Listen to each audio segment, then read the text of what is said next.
संत शिरोमणि आचार्य गुरुवर श्री विद्यासागर जी महाराज की जय। और हम योग प्रणेता पूज्य मुनि श्री प्रणम्य सागर जी महाराज की जय। ओम अरहम नमः। श्री तत्वात् सूत्र के दूसरे अध्याय की कक्षा में आप सभी का स्वागत है। तो चलिए अब हम सभी अपने मोक्ष मार्ग को प्रशस्त करने के लिए पूज्य मुनि श्री का उद्बोधन सुनते हैं।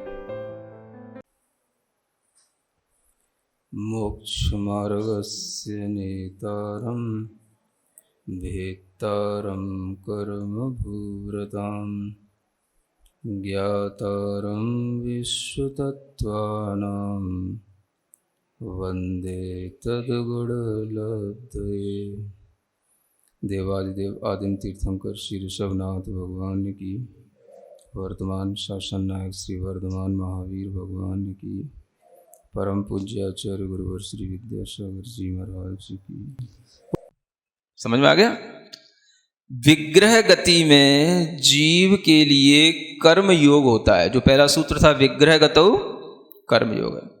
तो अब इससे आप समझो कि कर्म योग का मतलब कार्मण काय योग, और कार्मण काय योग का भी मतलब क्या कि वहां पर जो योग का मतलब है वो आत्मा के प्रदेशों का परिस्पंदन, और वह किसके निमित्त से होना है? तो वह कर्म के निमित्त से होना है। कर्म के निमित्त से जो आत्मा के प्रदेशों में परिस्पंदन होगा उसको बोलेंगे कार्मण काय योग या काय योग या कर्मो योग। ठीक है ना? तो ये जो कार्मण काय योग है ये वस्तुतः अनाहारक अवस्था में ही हो रहा है या मोड़े की अवस्था में हो रहा है। जो विग्रह गति वाली गति होगी उसमें होगा। तो विग्रह गति में कर्म योग होता है। इसका मतलब क्या हो गया? जो एक मोड़े वाली गति होगी उसमें कार्मण का योग होगा, दो मोड़े वाली गति होगी उसमें कार्मण का योग होगा, और तीन मोड़े वाली गति होगी उसमें भी कार्मण का योग होगा। लेकिन इच्छु गति जो होगी पहला, उसमें कोई मोड़ा नहीं है तो उसमें कार्मण का योग नहीं होगा। तो क्या होगा? वो जीव हमेशा कर्म योग वाला नहीं होगा। वह जीव अगर एक समय में दूसरी जगह उत्पन्न हो रहा है तो वह 9 कर्म वर्गणाओं को ग्रहण करता हुआ ही उत्पन्न होता है। तो उसको कर्म योग करने के लिए समय भी नहीं मिला। यहां पर भी वो शरीर की वर्गणाओं को ग्रहण कर रहा था और अगले समय में जहां जन्म लिया वहां पर पुनः शरीर की योग की वर्गणाओं को ग्रहण करने लग जाता है। तो उसके लिए कर्म योग नहीं बनता है ना।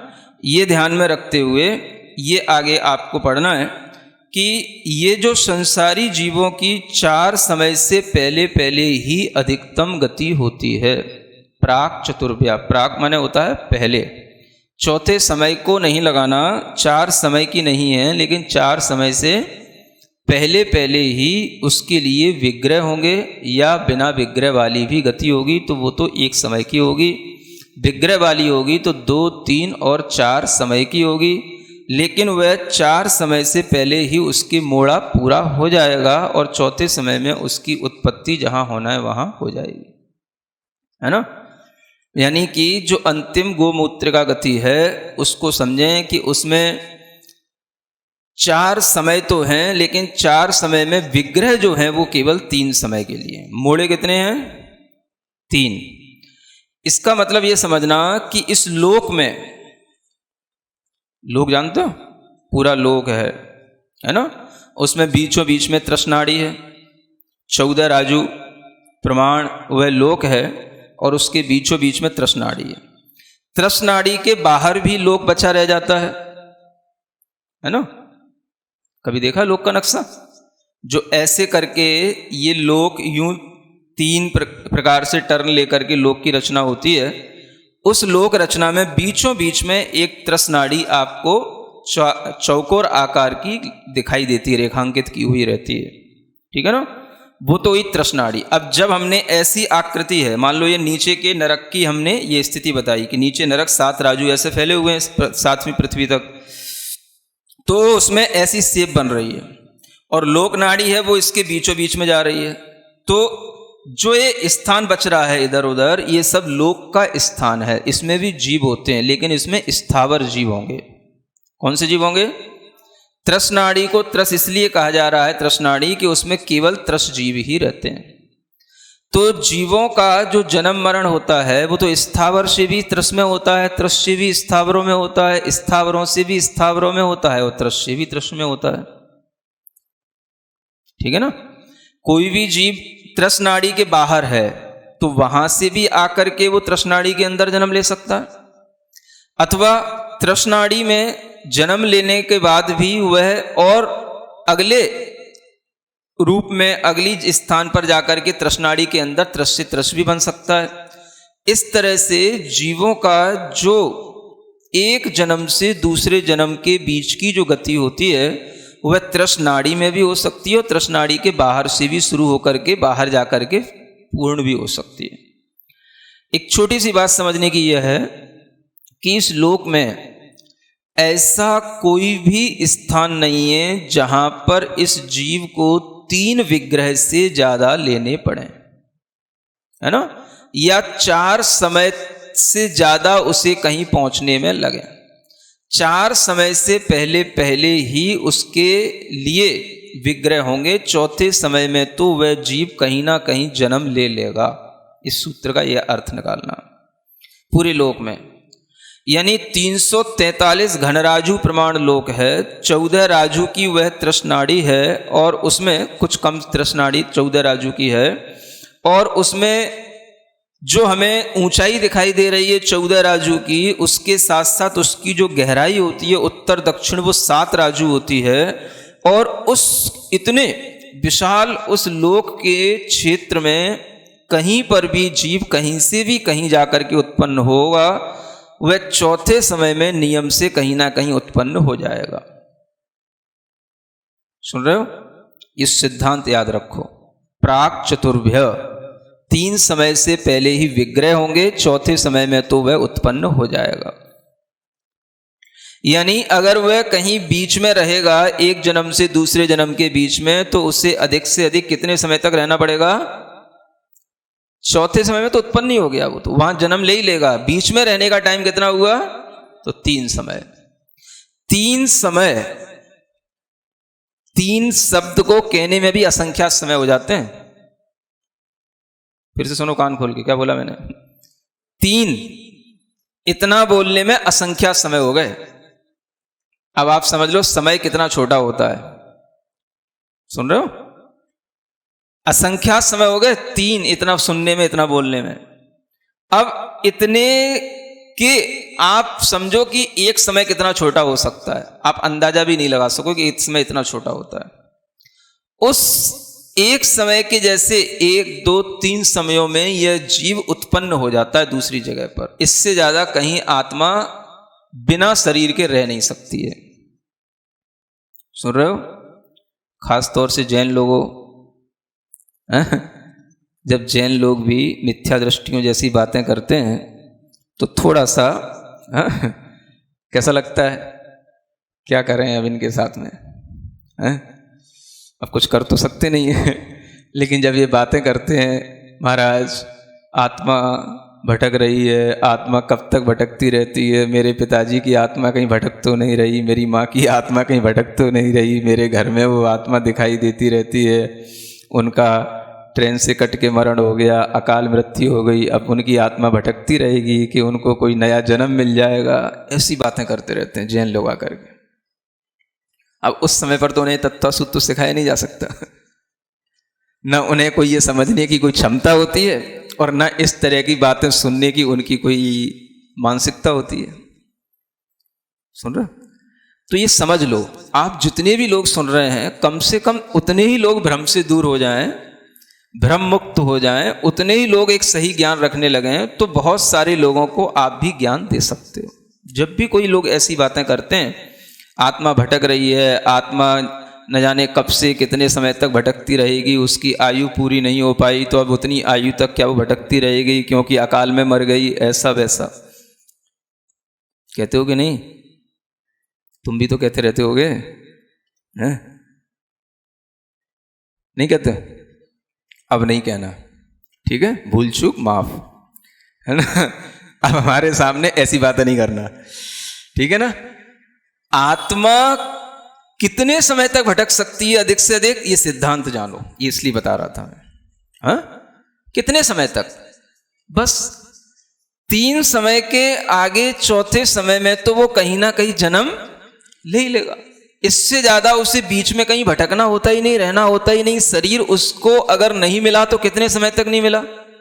3 समय तक। बस चौथे समय में उसे शरीर मिलेगा ही। लोक में ऐसा कोई स्थान ही नहीं जहां पर कि वह 3 समय का उल्लंघन कर पाए या चौथे समय का उसके लिए जन्म ना हो पाए और वो कहीं और रह जाए। ऐसा संभव ही नहीं पूरी लोक में। समझ आ रहा? ये 3 समय भी मतलब किन्हीं विशेष जीवों के साथ ही 3 समय घटित होते हैं, अन्यथा जीव 2 समय ही। त्रस नाड़ी के अंदर जिसको त्रस से त्रस बनना है तो 2 समय से ज्यादा तो कभी लग ही नहीं सकते। समझ आ रहा है?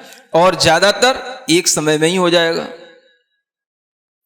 क्योंकि त्रस नाड़ी के अंदर उसे 1 मोड़ा लेना है, ऊपर तक गया, जहां उसको साइड से जन्म लेना है 1 मोड़ा हो गया। समझ आ रहा है? 2 मोड़े लेना है, नीचे से जिस स्थान तक गया वहां 1 मोड़ा, फिर वहां से मुड़ करके फिर दूसरे स्थान तक गया तो दूसरा मोड़ा हो जाएगा। 3 मोड़ा भी बहुत कम स्थिति में बनता है, जिसे आचार्यों ने कहा एक निष्कुट क्षेत्र होता है। क्या बोलते हैं इसको? निष्कुट क्षेत्र। ये एक ऐसा क्षेत्र होता है कि जैसे त्रस नाड़ी के बाहर का स्थान है ना, और ये स्थान बड़ा तिरछा टाइप का, और जो 7 राजू तक अंदर उत्तर दक्षिण में लोक फैला हुआ रहता है, उसमें कहीं इस तरीके का स्थान होता है जहां से वह जीव मरे, और मर कर के माने लोक में निचले स्थान से मर कर के अगर कहीं ऊपर स्थान पर या ऊपर से मर कर के कहीं निचले स्थान में निष्कुट क्षेत्र से ही निष्कुट क्षेत्र में अगर उसको जन्म लेना पड़े तब जाकर के 3 मोड़े लगेंगे। नहीं समझ आया? कैसे समझाएं?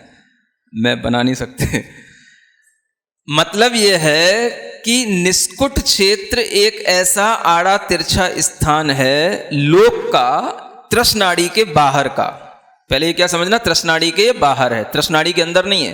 त्रस नाड़ी के अंदर तो 1 समय 2 समय में सब काम हो जाएगा।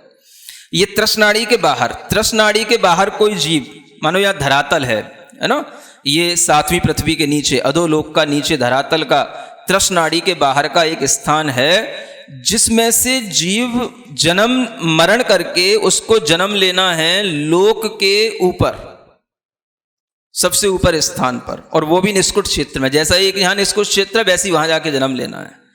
तो उसके लिए आचार्यों ने कहा कि सीधी उसके लिए आनुपूर्वी नहीं बनती, सीधी अनुश्रेणी उसके लिए नहीं बनती।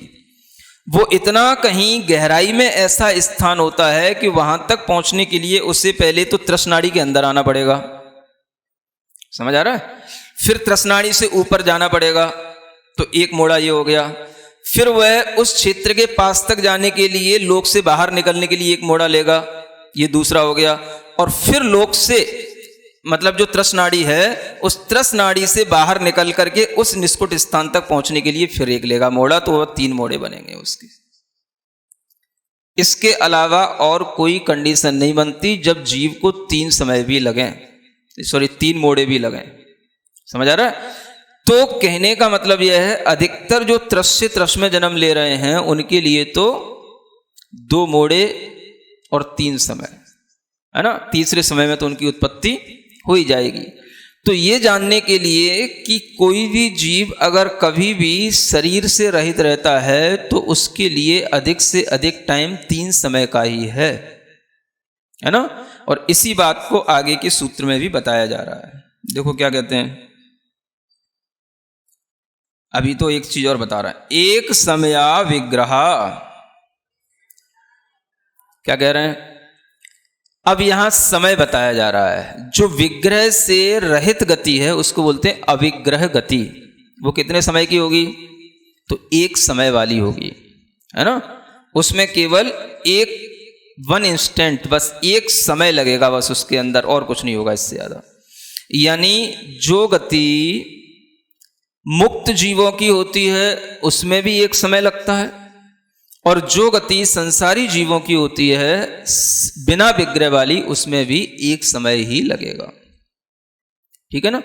जीव तो दो ही प्रकार के होंगे, या तो मुक्त जीव या संसारी जीव। मुक्त का मतलब जो मुक्त हो गए उनकी नहीं, जो यहां से मुक्त हो रहे हैं उनकी बात की जा रही है। जिस समय पर यह जीव अपने शरीर को हमेशा के लिए छोड़ देता है, कर्म से मुक्त होकर के जब यह ऊर्ध्व लोक के लिए प्रस्थान करता है, तब इसकी गति सीधी अविग्रह वाली गति ही होती है ना। तो उस गति में उसके लिए केवल एक समय ही लगता है, ये कल भी आपको बताया था।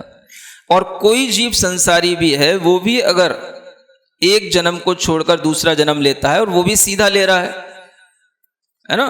कोई अधोलोक से आकर के मध्यलोक में सीधा जन्म ले रहा है किसी स्थान पर, वो स्थान वहीं पर है जहां पर उसको जन्म लेना है, और वो बिल्कुल श्रेणी में ही है, तो उसको सीधा ही एक समय में उसका जन्म हो जाएगा। तो एक समय वाली गति वो कहलाएगी अविग्रह, क्योंकि उसमें कहीं उसको भी मोड़ा नहीं लेना पड़ा, है ना। तो एक समय वाली गति ये जीवों की भी होती है और पुद्गलों की भी होती है, ये भी कल आपको बताया था।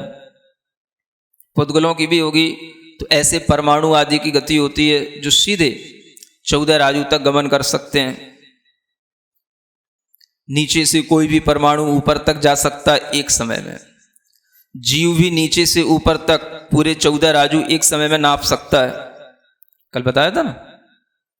अधोलोक में नीचे तनुवात वलय में, जहां पर वायु का एक जीव है, जल का एक जीव है, स्थावर जीव तो सब जगह लोक में, तो तनुवात वलय जो बिल्कुल निचला स्थान है, वहां से कोई जीव मरण करके और वहां से एक इंद्रियों में फिर जन्म लेना है उसको ऊर्ध्वलोक के तनुवात वलय में जाकर के, तो वहां पर वह जीव जन्म लेगा तो एक समय में अपनी पूरी गति कर लेगा। और जो मध्यलोक से ऊर्ध्वलोक में जाकर के उसी तनुवात वलय में बैठने वाले जो सिद्ध भगवान हैं, जो मध्यलोक से जा रहे हैं, तो उन्हें 7 राजू तय करना है, तो 7 राजू भी वो एक समय में ही तय कर लेते हैं। तो एक समय में 7 राजू की गति भी हो जाती है और एक समय में 14 राजू की गति भी हो जाती है। इससे भी कम हो सकती है, लेकिन इससे 14 राजू से ज्यादा नहीं हो सकती। इस तरह की यह गति जीव की भी है और पुद्गल की भी है। तो ये कहलाती है अविग्रह गति। इसको हमेशा जानना कि जो ये सीधी ऋजु गति है उसका नाम ही जो है यहां पर अविग्रह गति है। ठीक है, आगे का सूत्र पढ़ते हैं। एकम द्वौ त्रीन वा नाहारकः। हाँ पढ़ो एक बार ढंग से। इसमें लिखा हुआ है आहारक और अनाहारक की बात यहां आती है। ओम अरहम नमः। तो चलिए आज की कक्षा का एक क्विक रिवीजन कर लेते हैं। विग्रह गति को समझते हुए हमने 3 लोक के नक्शे को भी समझा। 343 खंड राजू प्रमाण लोक की रचना 3 टर्न लेकर बनती है, जिसके बीचों बीच में 14 राजू प्रमाण से कुछ कम की चौकोर आकार की त्रसनाड़ी है। त्रस जीव केवल त्रसनाड़ी में ही रहते हैं। इसके बाहर का स्थान लोक का स्थान है, जिसमें स्थावर जीव होते हैं। हमने जाना कि जीवों का जन्म मरण त्रसनाड़ी और लोक के स्थान में कहीं से भी कहीं तक भी हो सकता है। जीव लोक में कहीं भी अधिक से अधिक 3 विग्रह या 4 समय में जन्म ले सकते हैं। कोई भी जीव अधिक से अधिक 3 समय तक बिना शरीर के रह सकता है। 3 समय भी किन्हीं विशेष जीवों के साथ घटित होते हैं, अन्यथा त्रसनाड़ी के अंदर जन्म मरण में तो 2 समय से ज्यादा नहीं लग सकते। जैसे त्रसनाड़ी के अंदर ऊपर तक गया और वहां से एक मोड़ा लेकर जहां साइड में उसको जाना है पहुंच गया। 2 मोड़े के लिए पहले मोड़ में नीचे जिस स्थान तक जाना है आया और फिर दूसरे मोड़े में साइड में गया। हमने जाना कि निष्कुट क्षेत्र त्रसनाड़ी के बाहर गहराई वाला एक आड़ा तेरछा स्थान है। सिर्फ निष्कुट क्षेत्र से निष्कुट क्षेत्र में जाने के लिए 3 मोड़े लेने पड़ते हैं। जैसे 7वीं पृथ्वी के नीचे अधोलोक के धरातल के निष्कुट क्षेत्र से यदि लोक के ऊपर निष्कुट क्षेत्र में जन्म लेना है तो सीधी अनुश्रेणी नहीं बनती, पहले मोड़े में जीव त्रसनाड़ी में आकर उसके ऊपर जाएगा, फिर वह उस क्षेत्र के पास जाने के लिए एक मोड़ा लेगा और अंतिम मोड़े में वह त्रसनाड़ी से बाहर निकलकर निष्कुट स्थान तक पहुंचेगा। इस सिद्धांत को जानकर कम से कम जैन लोगों को इस मिथ्या धारणा से दूर रहना चाहिए कि मरने के बाद आत्मा भटकती है। हमने जाना कि विग्रह या मोड़े से रहित गति को अविग्रह गति कहते हैं। यह संसारी और मुक्त दोनों जीवों के लिए होती है और एक समय वाली होती है। जीव कर्म से मुक्त होकर जब सिद्धशिला में जाता है तब उसकी अविग्रह गति होती है। इसी प्रकार जब संसारी जीव भी एक जन्म को छोड़कर बिल्कुल श्रेणी में ही दूसरा जन्म लेता है तो उसकी भी अविग्रह गति होती है। इस एक समय में जीव और पुद्गल परमाणु 14 राज्यों तक तय कर सकते हैं। तो चलिए अब हम सभी चिन्वानी स्तुति करते हैं और तत्पश्चात समय होगा आज के सवाल का।